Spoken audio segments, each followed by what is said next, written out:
All right, time now for better food. You need an appetizer idea for your next gathering? We are learning how to make sausage pinwheels. Oh my gosh. Lauren Siegel from La Piastra is showing us how it's done so we can be impressive, but it's easy, right? It's super easy. I'm hoping I can do the whole thing and give you a taste. Okay, because we're excited to taste this. Okay. And you say it's not that hard. It's super easy. Super easy. So you start with a piece of puff pastry. You can get this in your freezer department in the supermarket. Okay, so just any frozen food aisle. Yep, it'll say puff pastry right on the box. Just lay it out on a piece of parchment paper. That way it won't stick to anything. Okay, good idea.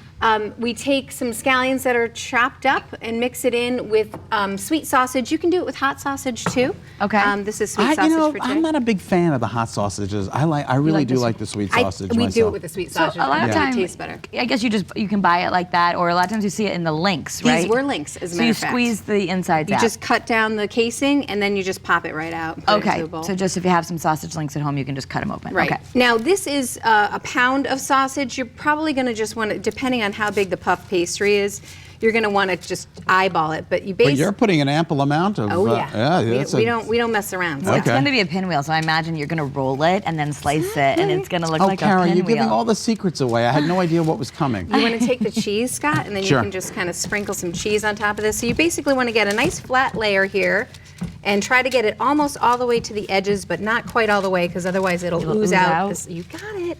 You even know the terminology. It'll ooze out. It'll ooze out. Yep. That's definitely chef terminology. Yeah. And then just a nice layer of cheddar cheese. That's what we use. I think that everybody pretty much likes. Oh my God. White cheddar. White cheddar. Is that enough? I think that's plenty. Okay. Nice job. I'm just going to even it out a little bit. I like that you're wearing gloves, so that you probably want to do that. It gets a little messy. Yeah, right? and actually I was a little fearful I was going to be stickarooski, but I'm not. That's so you great. just roll it up like this. And you're not rolling it very tight. No. Now, you just want to make sure that the bottom here is just sealed. Oh, so it's like a pie crust. You're going to pinch it. Yeah, just pinch it sealed. And then you're going to put it seam side down to cut it. And then what we do is we just would cut it in, I'm just going to grab the knife here. Yeah, sure. You just cut it into little Before sections. you bake it, you should cut it. Yeah.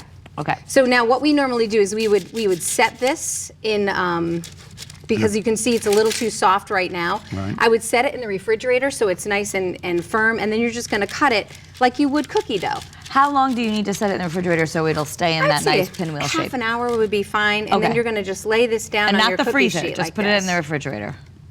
Right, just the refrigerator. Don't put it in the freezer. You can. We actually do pre-freeze this. If you do freeze it, you can just roll it up. If you want to make them in advance, it's a great. Oh, that's a good idea. Great question. Just wrap it up in the parchment paper, just like this. Freeze it. Put it in a Ziploc bag, freeze it, and then take it out. You're going to want it to come to not total room temperature, but you're going to want to let it sit in the refrigerator for a little while and then before you cutting. can slice it, because it'll Sit be too in the hard fridge. to slice Just it. let it thaw, like maybe in the morning, and then by in the nighttime. morning. But you're always going to cut before you cook. Yes, you cut it. So you're going to slice it like this, because you'll see why in a second. Because I have some. So then you're going to put it bacon on for like you. a baking sheet, right? And just bake it. I know you're not supposed to eat this meat raw, but I could You just. are not going to do that. Oh, I just so want to. Oh my God, look at how Sizzling. beautiful. Look at I want to make sure they're those. not too hot for you, but I literally just took them out. Wow. So you just take them off. See, it's on the parchment paper, and then you can platter them pretty. Isn't that beautiful? Look at that. And How that's so awesome it easy is. because you didn't have to, They're it's just delicious. pastry dough, and so that's nice.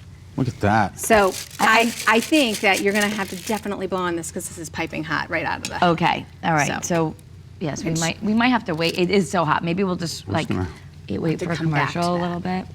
But you have to try. So it's delicious. And this, it takes about in the oven. I put it on convection bake to kind of speed along the process.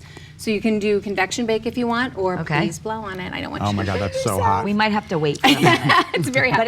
But it's so nice to serve an appetizer that's just hot and bubbly like that. It's so good. And it's about 30 minutes in the oven, and just until it turns golden brown like this. On the same temperature that the dough asks you to, like whatever it says on the package. We did this at 375 on convection bake for 20 minutes. If you have to have everything in the oven at 350, you just need to increase the cook time. So if it's at 350, I would say about 30 minutes or until it's browned. Tell us a little bit about the shop, because we know it's spectacular. Oh, wait, thank you. Well, we have prepared foods to go and catering, and we, like we did for Thanksgiving, we are also catering for Christmas and New Year's and Hanukkah. If you need to get anything for any of the holidays, you can just come in and order off of our holiday menu. Take this and put it back in the oven. You can run to, you can run right in there too, and even grab like dinners or something like that. I have to say the sides really help me out at Thanksgiving. If you want to do just like the big stuff and then order a couple sides, they just come oven ready, and you've done all the thinking and work for us. Ready to go. So if you do more, I mean, in our family we do mostly like stuffed breads, sausage and peppers. Okay. You know, baked ziti, that kind of thing. So we have those kinds of things on our menu, but we also have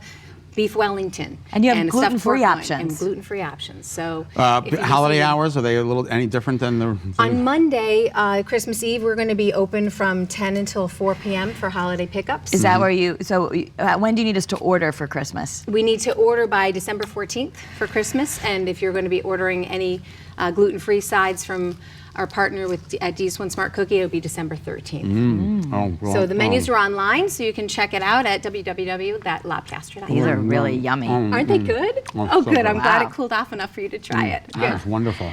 All right, to see more appetizers and the delicious daily offerings that they have, you can go to lapiastra.com. Lauren has locations in Rocky Hill on the Silestine and in Glastonbury right next to Sweet Frog.